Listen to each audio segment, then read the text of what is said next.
Я думаю, я очень надеюсь на то, что будет что-то интересное. Но ребята настроены, судя по их взглядам, очень даже серьезно. Итак, разборка за центр клетки. Бабули, видимо, ее побеждает, причем безударно. Напирает он вперед на своего иранского соперника. И хороший такой борцовский оверхенд, тяжеледный от Бабули. Но уже опасается этого его оппонент. И Да, прям так бочкой тут же он может получить прием. врывается Бабули в защиту Амира. И сейчас, да, начинается та самая вольная борьба, которую мы вам и обещали с Дидаром. Собственно, то, что обещал Цолоев. Сам просто-напросто. По определению Камил Гаджиев. Смотри-ка. Вот не хватает немножко ударов от Бабули. Вот, он меня услышал, наконец-то, да.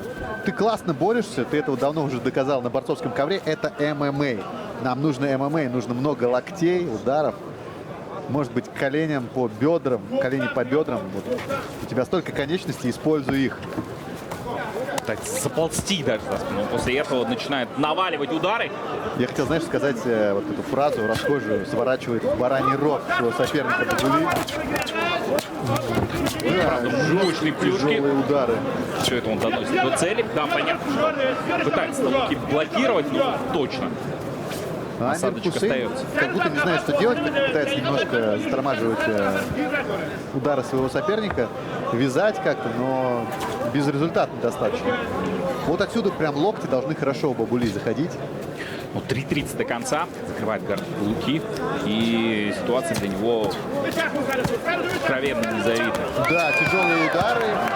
И главное, чтобы от Луки не пошла пассивная защита, иначе бой остановят. И вот, кстати, локти, о которых я говорил. Пока так и смотрится. Да. В первых двух боях Цолоев добился побед в первом раунде, но... Граунд энд паундом как раз, по-моему. То есть перевод. Дальше он не оставляет выбора своему сопернику. Так и здесь. От Талуки мы ничего пока не видим. Ни попыток выбраться. Да, причем даже не пытается как-то, не знаю, улучшить свою позицию, просто поставил себе защитой в колено корпус Бабуль Цолоеву, но Бабуль это вообще не особо мешает.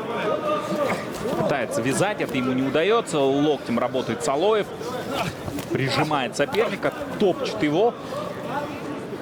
Ну и есть все шансы, я думаю, для Цолоева забрать еще одну досрочную победу, потому что я думаю, что Талуки таким образом и не продержится долго, в принципе, ничего сделать не сможет совсем. То есть подписывает себе приговор таким вот образом. Вновь локоть Цолоева свободен. Только вот первой попытки. Как-то блокирует руки.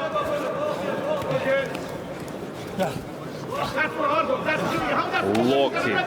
Да, не амплитудные, но все равно точно неприятные, потому что видно, что Амир уже не хочет находиться, мне кажется, в клетке.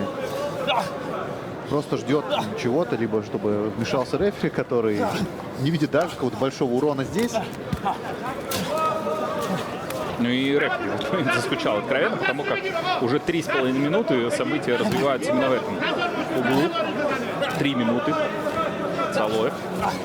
Как бы и урон не хочет Амир, видимо, получать, и при этом побеждать тоже не хочет. Хотя вот уже рефери говорит, что нужно быть более активным.